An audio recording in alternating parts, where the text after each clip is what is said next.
Hello, Professor. Here's my next assignment. So first of all, I will view the running process. For this one, I will use the pass command. So as we see here, it's working. And then I will monitor the system performance. I will use the top command.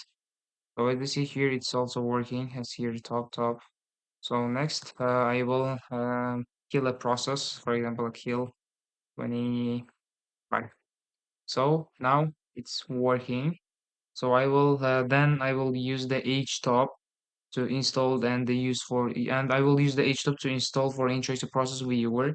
So for this one I will use the sudo apt get install htop htop. I will use create my password. Yes. So it's working. So yep, it has been downloaded here. Here's the assignment. Thank you for your attention.